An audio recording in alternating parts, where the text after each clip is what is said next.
السلام علیکم۔ آج ہم ایک بہت اچھی چیز لے کر آئے ہیں جس پر ہم ڈسکس کریں گے کہ دنیا کی ترقی کا راز کیا ہے۔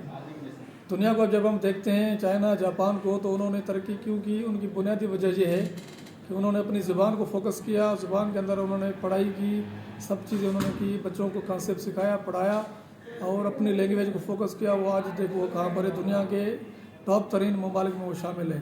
اور پاکستان کی ہم بات کریں تو ہم پاکستان میں ہمیں اپنی لینگویج کو چھوڑ کر دوسری لینگویج کے اوپر فوکس کرایا جاتا ہے، انگلش کے اوپر پڑھایا جاتا ہے۔ ساری زندگی بچہ انگلش کو نہیں سمجھ پاتا، جس کی وجہ سے ہمیں کانسیپٹ تک نہیں ہوتا، رٹیفیکیشن میں ہم چلے جاتے ہیں۔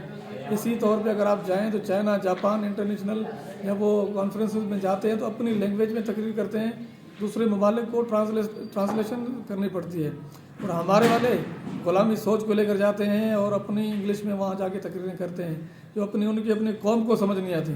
اب آتا یہاں کہ اپنی اسمبلی میں بھی بات کرتے ہیں تو انگلش میں بات کرتے ہیں، تو جو ان کو اپنے قوم کو سمجھ نہیں آئے۔ یہ چیزیں ہمیں ختم کرنی پڑیں گی، اپنی زبان کو فوکس کرنا پڑے گا۔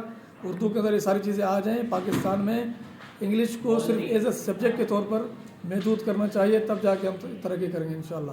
ابھی میرا ایک دوست ہے، اس بارے میں ان سے بھی انشاءاللہ گائیڈ لیں گے، بھائی عدنان سے۔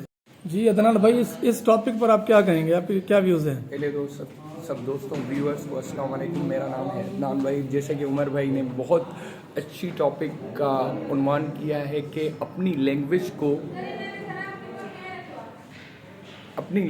کو اپنے ملک کے لیے ترقی کا استعمال کرنا۔ جیسے چائنا ہے، جاپان ہے، آپ یونائٹڈ نیشنز کی اسپیچ ان کی دیکھیں گے کہ اپنی چائنیز زبان میں بات کریں گے۔ ساؤتھ کوریا ہے، ایسے عربین کنٹریز بھی ہیں ہماری ماشاءاللہ سے، وہ اپنی لینگویج کا استعمال کرتے ہیں۔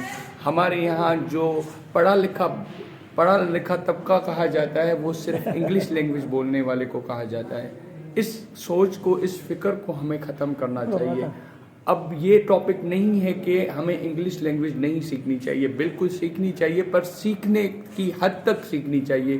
اس پر اتنا عبور نہ ہو کہ جسے انگلش نہیں آتی کہ اسے کچھ نہیں آتا۔ یہ سوچ ہمیں تبدیل کرنی ہے۔ Thank you.